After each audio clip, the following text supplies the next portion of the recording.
ఇరాన్పై America, Israel జరిపిన దాడుల వల్ల తలెత్తిన సంక్షోభ ప్రభావం నుంచి ఏ దేశము మినహాయింపు కాదని అంతర్జాతీయ ఇంధన సంస్థ అధిపతి ఫాతిహ్ బిరోల్ చెప్పిన రోజే ఇంధన కొరత ప్రభావం భారతీయులను బలంగా తాకింది.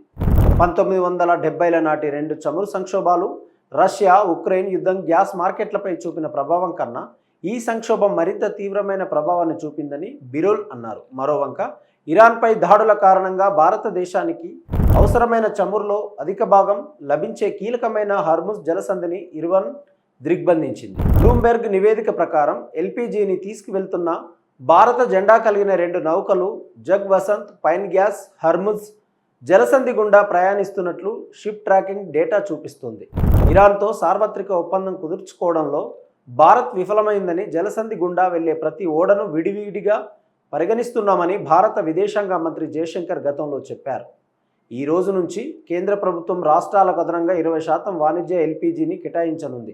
దీంతో రాష్ట్రాల మొత్తం కేటాయింపు 50%కి చేరుతుంది. అయితే కేరళలో తీవ్రంగా ప్రభావితమైన రంగాలకు ఇంకా వాటా అందలేదని ది హిందూ పత్రిక నివేదించింది. కేంద్ర ప్రభుత్వ ఆదేశం ప్రకారం రెస్టారెంట్లు, హోటళ్లు, పారిశ్రామిక క్యాంటీన్లు, ఆహార ప్రాసెసింగ్, పాడి యూనిట్లు, రాష్ట్ర ప్రభుత్వాలు, స్థానిక సంస్థలు నడుపుతున్న రాయితీ క్యాంటీన్లను, అవుట్లెట్లు, కమ్యూనిటీ కిచెన్లు, వలస కార్మికుల కోసం 5 కేజీల ఫ్రీ ట్రేడ్ ఎల్పీజీ వంటి రంగాలకు అదనపు 20% కేటాయింపును ప్రాధాన్యత క్రమంలో ఇవ్వాల్సి ఉంటుంది. మొత్తం 50% కేటాయింపు నుండి వాణిజ్య ఎల్పీజీని పొందేందుకు అర్హత సాధించాలంటే వాణిజ్య పారిశ్రామిక ఎల్పీజీ వినియోగదారులు ముందుగా ఆయిల్ మార్కెటింగ్ కంపెనీల వద్ద నమోదు చేసుకోవాల్సి ఉంటుందని పెట్రోలియం, సహజ వాయువుల మంత్రిత్వ శాఖ కార్యదర్శి నీరజ్ మిట్టల్ అన్ని రాష్ట్రాలు, కేంద్రపాలిత ప్రాంతాల ప్రధాన కార్యదర్శులకు లేఖ రాశారు. అయితే ఈ ఏర్పాటు వల్ల భోజనశాలలకు ప్రయోజనం ఎలా చేకూరుతుందనే సూక్ష్మ వివరాలు రాష్ట్ర ప్రభుత్వం అధికారిక ఉత్తర్వులు జారీ చేసి ఆ విషయాన్ని చమురు కంపెనీలకు తెలియజేసిన తర్వాతే అమల్లోకి వస్తాయని Kerala hotel and restaurant association రాష్ట్ర అధ్యక్షుడు జయపాల్ వార్తాపత్రికకు తెలిపారు. కేరళలో సుమారు 60,000 మంది రిజిస్టర్ హోటల్ యజమానులకు కేహెచ్ఆర్ఏ ప్రాతినిధ్యం వహిస్తుంది. పౌర సరఫరాలు, వినియోగదారుల వ్యవహారాల కమిషనర్ ఏర్పాటు చేసిన సమావేశంలో చమురు కంపెనీల డేటాబేస్లలో అందుబాటులో ఉన్న వినియోగ డేటా ఆధారంగా హోటల్ యజమానుల వాస్తవ ఎల్పీజీ వినియోగంలో 20% రెస్టారెంట్లు, హోటళ్లకు కేటాయించాలని అసోసియేషన్ నిర్ణయించింది. ఉదాహరణకు సంక్షోభానికి ముందు ఒక హోటల్ 5 ఎల్పీజీ సిలిండర్లను ఉపయోగిస్తుంటే ఇప్పుడు దాని ప్రాథమిక ఇంధన అవసరాలను తీర్చడానికి ఒక సిలిండర్ను కేటాయిస్తారని నివేదిక పేర్కొంది. అయితే గృహ వినియోగదారుల విషయంలో ఈ నమూనా సవాలుగా మారుతుందని పత్రిక పేర్కొంది. ఎందుకంటే చాలామంది ప్రైవేట్ సంస్థలు పలు ఏజెన్సీల నుండి ఎల్పీజీ సిలిండర్లను పొందుతున్నందున వారు తమ మునుపటి రోజు వారి వినియోగాన్ని నిరూపించుకోవడానికి ఇబ్బంది పడతారు. కేరళ వ్యాప్తంగా అనేక భోజనశాలలు మూతపడ్డాయని పత్రిక నివేదించింది.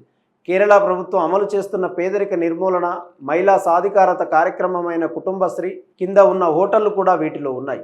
వంట గ్యాస్ కొరత కారణంగా Himachal Pradesh tourism development corporation నడుపుతున్న హోటల్ హాలిడే హోమ్ కట్టెలపై వంట చేస్తుందని ది ఇండియా ఎక్స్ప్రెస్ నివేదించింది. ఇక బెంగళూరులోని పేయింగ్ గెస్ట్ వసతుల కోసం 500 సిలిండర్లను కేటాయించాలంటూ ప్రభుత్వాన్ని కోరాలని పీజీ యజమానుల సంక్షేమ సంఘాల సమైక్య తమ కోర్ కమిటీ సమావేశంలో నిర్ణయించింది. లక్షలాది మంది నివసించే బెంగళూరులోనే కనీసం 15,000 పీజీలు ఉన్నాయి. మాకు తగినన్ని ఎల్పీజీ సిలిండర్లు అందిస్తామని రాష్ట్ర ప్రభుత్వం హామీ ఇచ్చింది. వెంటనే సరఫరా చేయాలని కోరుతూ సోమవారం అధికారులను వినతి పత్రంతో కలుస్తామని అసోసియేషన్ అధ్యక్షుడు అరుణ్ కుమార్ అన్నారు.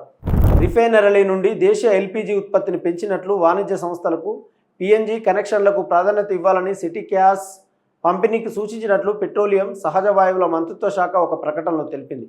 దీనితో పాటు ప్రధాన నగరాలు, పట్టణ ప్రాంతాల్లోని వాణిజ్య ఎల్పీజీ వినియోగదారులు పీఎన్జీకి మారాలని సూచించింది.